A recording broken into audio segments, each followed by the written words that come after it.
Okay, well, I am here with Margie Rubin. Say hi, Margie. Hi. Margie is a great friend of mine. I worked with her in public education for 5 years, and she's my work wife, and I worked extremely closely with her, and I can't say enough good things about this woman. My name is Gianna Parker. I am an educational psychologist. I work in private practice. I also work in public education, and we are about to embark on this 2021 distance learning school year. And I'm doing a passion project around connecting people in the community to to professionals or providers so that everybody has more access to the help that they might need right now during this time. So Margie and I were on a hike the other day, catching up, and I was like, what are you doing with yourself right now? Because she's loving retirement, but she is unable to travel right now due to the restrictions. And I said, well, why don't you come on my little YouTube channel and share with families what you can do to support them and be connected with some families through this really tough time? So she did. She accepted. So thank you, Margie, for being here. You're welcome. Yeah. So tell us, Margie, who you are and what you do. Okay. I have many, many years of experience in education, in public education, and I have a little bit of experience in non-public schools. So I was an educator for 40 years. I started out teaching children with behavioral and emotional challenges, and I did that for 25 years. And then I became a behavior specialist first for San Mateo County, where I worked in districts, did a lot of crisis intervention, set up programs for students that were struggling with their behaviors. And then in 2008, I went over to Menlo Park City School District, where I met Jana a few years later, and I worked as their intervention specialist. I worked with administrators, students, teachers, general ed teachers, special ed teachers, and I did a lot of support for families. I've done private consultation for families in the past. And what I feel like I could maybe do to help parents in this unprecedented time is if you have a child that is struggling behaviorally, and that doesn't have to be a child with a diagnosis, it just might be a child who's just having a really hard time adjusting to this new way of school. I do things like I would support the family in maybe setting up some kind of behavior plan for the student. I would try and provide behavior contracts, visual schedules. I mean, there's an array of things that I do. And then I would do follow-up, and I would try and stay with the family till some of these behavior barriers were going away, or the child was being more successful with distance learning. So that's pretty much what I could offer at this point. Can you talk a little bit about, because people may not really know what behavior problems mean, and you described it a little bit, but those kinds of things that you were also talking about, like a visual schedule or a behavior contract or a reinforcement system, for families who have never had trouble with their kids' behavior, they might be having trouble with their kids' behavior right now, and they may be very new to this all the terminology. So if you wouldn't mind explaining that a little. Not at all. Just so you know, I had my own children as well, who are now grown adults. And when one of my children would act out, which was pretty frequently, I would say, but I do this for a living. How come you're acting out? So that I want to start with that to say that do not feel like, oh my God, I'm such a failure. My kid's acting out, won't do their schoolwork, won't do what I ask them to do, because it's pretty typical with a parent and a child that that's actually typical behaviors. But you're in these unprecedented waters where now you're supposed to be having them homeschool or distance learn or anything you want to call it, but you're pretty much in charge of their education with the remote learning coming in from the teachers. But you're the one who's got to motivate your student to do the work. You need to support them. You need to help them get past challenges they're having. And that's just not what you're used to doing, other than maybe homework. So we're going to see a lot of behavior with kids that might not typically show behavior. And that's because this is very stressful, not only on students, but it's stressful on parents. The children pick up on the stresses of the parents. There are so many different levels to this pandemic that we're going through that children don't understand. And so one of the areas that we see challenges kids the most with this is usually acting out behaviors and or withdrawing behaviors. It could be anything. And one of the things that I like to look at is I like to look at why a child is doing what they're doing, because behaviors have functions and they do it for a reason. They're not being bad. So I've done a lot of positive interventions with kids, and I've gone to many trainings, and I've done trainings on positive ways to help a child monitor and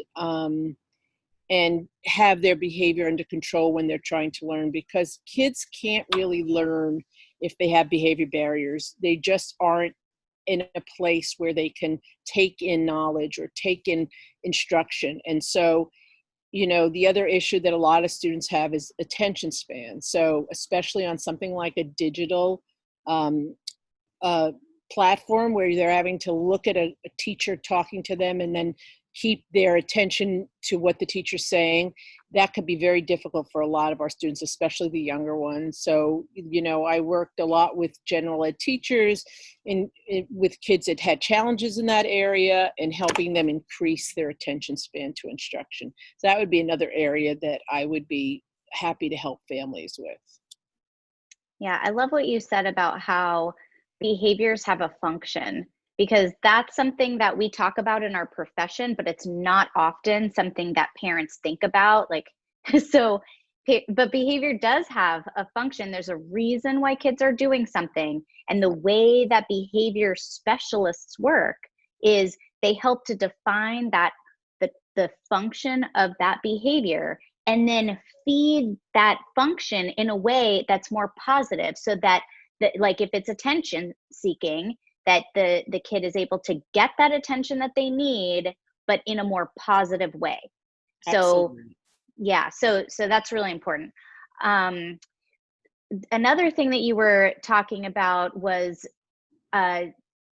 just like children across the ages, so you were saying that you helped kids at different ages. So is there an age group of kids that you wouldn't be a good fit for, or should parents call you when kids are 2 or when kids are 18, where in there, or all of it?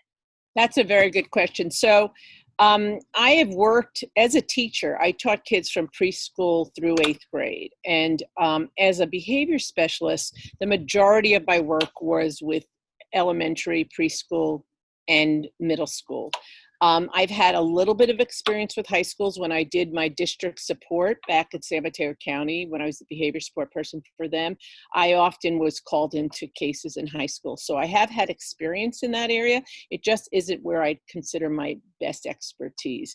But the other part of that would be, I'd be happy to work with someone if it's a teenager. And, if I felt like I couldn't do what they needed, I would be happy to refer you or talk to you about other people that might be able to help your student.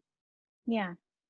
So I am getting the sense, as teachers are going to start up the school year, that they are going to have expectations for their students, and they are going to do their very best to set their students up for success. But what happens on that home side is there's your kid, 4 years old, 5 years old in kindergarten, or 7 years old trying to read in first grade. I mean, we're going to have so many kids just sitting in front of technology. And what I hear you saying is, if there is an issue with getting into that structure, that routine, if you need help building a structure and a routine and a schedule, if the kids are fighting it, if you need support in that, that is when parents might call you to help with this. Absolutely. And what I hope to bring to parents, which is what I've done in the past with my private, when I've done private consulting, or when I work for the public schools, is actually give you materials, give you a whatever it might be, a visual, or it might be a visual schedule, or a contract, or there's so many different things that I've used in the past, rewards and privileges for kids, and so that I could give you sort of something to take away. So I'm not going to just sit there and talk to you about, oh yeah, behavior, function. It's really coming up with a plan, like what can we do? What kind of intervention might work at home that's not going to be impossible for the parent to do? I know the biggest challenge right now is so many of these parents are still working at home and they have kids. And my own niece, who's a teacher, has a 4-year-old and a 6-year-old, and she's teaching. So I'm well aware that there are huge challenges going on here. And I'm, as much as I can help, I also realize logistically, it could be a nightmare. So I would try to tailor whatever intervention I did for what your lifestyle is and what you need. Clearly, if you're a parent who is home and not having to work, you might be able to handle like a behavior system that took a lot more intervals or time, or whatever that might look like. But if you're a parent that's also working while your child is, it might look very different. So, I think the two most important things to me is, one, we have to be as patient as we can with kids around this change, because it is, like we said, unprecedented, and it's stressful, and kids are under an enormous amount of stress, just as their parents are. And sometimes even looking at your expectations and maybe lessening some of those expectations where you wouldn't if they were in school in person, is maybe for some kids where you need to go. Because if your kid is really struggling behaviorally and we set something up, but emotionally the child's not able to handle certain things, then we need to look at where your child is and work from there. Yeah. And sometimes that's really hard for parents, but Mm-hmm. I feel like at this point in time, almost the most important thing is your child's mental health. And it might be take a precedent over their academic success right now. It doesn't mean we're not going to do rigorous academics and we don't want kids to fall behind. Absolutely not. But we're in such an unusual time right now. I think one of the reasons I truly believe in a lot of the things I do with kids is it helps build their self-esteem. It helps them feel better about themselves when they're not acting out, and that turns into more success in school. There's no doubt. And I think that if kids have the right tools, and again, these tools are going to be different than they're used to because they're in a different environment. But if they have those tools and they learn ways to cope with their anxieties, you'll see a lot less behavior. Yeah, and it'll help the relationship between parents and kids too. Absolutely. I mean, there's nothing worse than feeling, I honestly feel every day, thank goodness my kids are grown, because I understand that parents are going through a really difficult thing, and I feel for everybody, but I do think there are things we can do to make it, to make it more manageable and to make it more successful. Mm-hmm. And so, yeah, I would say the time you'd want to reach out to me would really be if you're feeling like your child's spending less time learning and more time arguing or refusing, or, if your kid has mild behavior problems and you feel like, well, I kind of have some ideas that work, then that would not be a time to reach out to me. But if you're feeling like things are getting worse at home and that your child is really losing out on instruction and is unable to sit still, and whether they're a typical student or a child with special needs, then, I would be happy to consult with you and see if we were a good fit. Okay. Oh gosh, those are all just such important points. And I think that the mental health piece is really critical. It's coming up in all of the interviews I'm doing right now. What people are most concerned about is students' mental health. And it's true. And this time is critical for learning, but it's also critical for the support that we can all give each other emotionally and supporting our kids' mental health, because this is, it's hard for us, but think about them. I mean, I just saw that video the other day called Numb. Have you seen that video Yes, called I Numb? I have. mean, it's just heartbreaking Absolutely. watching what's going on with teenagers. They're losing their identity that they're starting to develop, their friendships, like just who they are as individuals. Um, it's a really hard time for them. Right. And I think Yeah, young children, even though I think kids are resilient and they can bounce back, and I think many of them will, but I do think that they need a lot of support right now. This is just hmm, not going to just be something that kids are just going to be able to say, all right, I'll do this now. I mean, I yeah, know we had a little bit of a preview in the spring, but now that it's continuing, at least that was the end of the school year, and this is how the school year's starting. I do think that, emotionally, that could be really hard on the kids, because I think they were just thinking, we'll do this for 8 weeks and then we'll go back to school in the fall. And now right. it's continuing. And I think a lot of parents feel that way as well. I actually know that. But I think, our kids, we don't know. One of the other things kids really need is predictability, and we have no predictability in this situation. We do not know how long this is going to go on. We can't tell them. We can't give them a date that they're going to go back in person. Right. All those things, especially for kids that already struggle with behaviors and, challenges, it's so hard on them. And so what we can do is we can make their day to day as predictable as we can, because we Hmm. can't look into the future and know when this is going to go back to normal. And so Right. I think parents are at a loss, and I think even just what I say to myself, which is day to day, we'll just see what happens tomorrow. And I think we just have to have that attitude in this situation, and we have to help kids again, listen to them, hear what they're going through, support them, and all, really try and be as positive and helpful as we can in this unprecedented time. Yeah. So, and when parents call you, that's what they're going to get, is somebody to listen, to think about what it is that the child is trying to get, and then based on that, what it is that they need, and a way to make it a positive, and try to help structure the day so that things are easier and more consistent.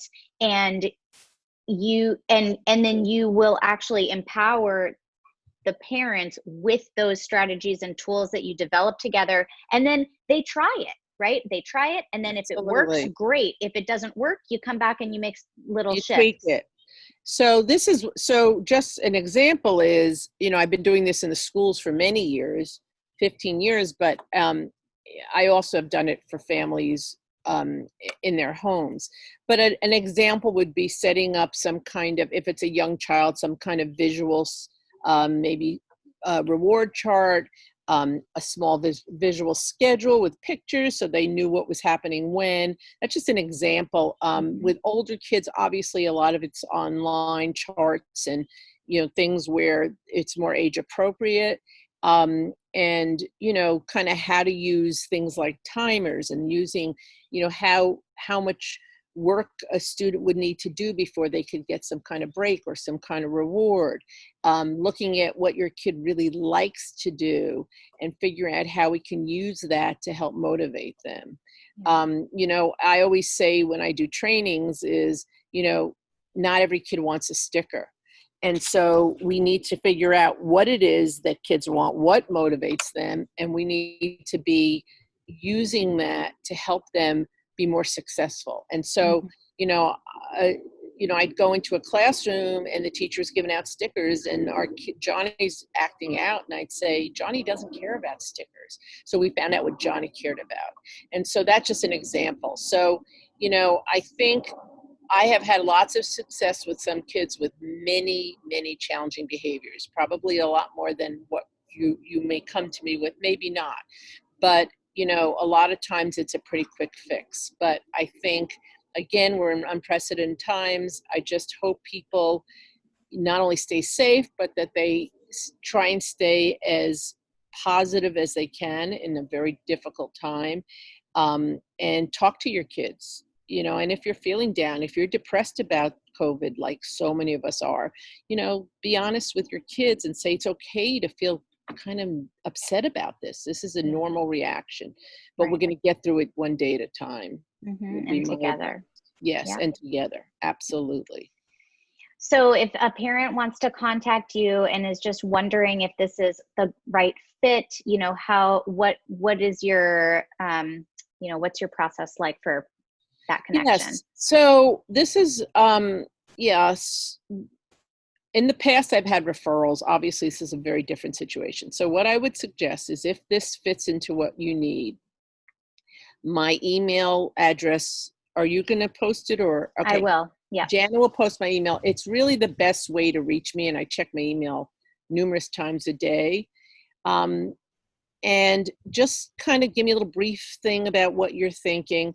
I will call you and do a phone or Zoom or whatever initial consultation, free of charge. And if we decide that it's a good fit and something you want, then we can discuss how it would move on from there. That's great. Yeah, and I mean, it will be hourly, whatever we decide. But like I said, sometimes it's not a very long fit. It takes just a little bit of time, and other times it's more complicated. So we'd have to just see. Yeah. But, great. yeah. Well, I'm going to post this with the YouTube video, your information, how to contact you. And it is margiebrubin@gmail.com. Correct. Okay. Don't forget that B, people. Margie B. Rubin. And it's at Rubin Gmail. with an I. R-U-B-I-N. A lot of people put an E in, but it's I-N. Yeah. And that's great. So just reach out. And again, if I could be of any help on this, I came out of retirement basically, which I've loved. Of course, COVID's changed things. But I still love, I'm really enjoying retirement, but I know that the expertise I have could be really helpful in this time of need. So I'm happy to come back into my work life with my work wife, and it's all great. I mean, I think I'm going to really enjoy helping people out during COVID. Yeah. So. And I want parents to hear that no problem is really too small. If you are wondering, if you have a question about your kid's behavior and you're wondering if it's going to work, just send Margie an email. Just say what it is. She might be able to answer you in like 2 sentences, or it might be something bigger. But you please use her, because she is phenomenal and she will really help to turn your life around for the positive with your kids right now. So. Thank you, Jana. Yeah, and I absolutely send me questions. I'm fine about that. And again, just as if I was in a school district and a teacher was asking me, oh, I don't know if I need your help, but this is what's happening. Often I can just say, no, you're fine. You're in the right path. And then when it's continuing or whatever, then I'll get involved. So I'll be very honest with you as to what I think. Yeah. Awesome. Yeah. So I'm going to post these on YouTube, and then as soon as this website is up and running, they will be at eduswitchboard.com, where I'm going to compile everything together. So everybody has somewhere that they can go to get all of these awesome resources. So Margie, thank you so much. It's really great to see you again. I know I just saw you about a week ago hiking, but I'm really happy to see your face again. I know. Same here, Jana. Jana's wonderful, everybody. I'm going to give her a plug. She's the best. So yeah, it's fun to be back with Jana, even if it's on Zoom. Yeah, yeah. All right. Well, thank you, Margie, and stay safe. And bye, everybody. Thanks for joining us. Thank you. Bye bye.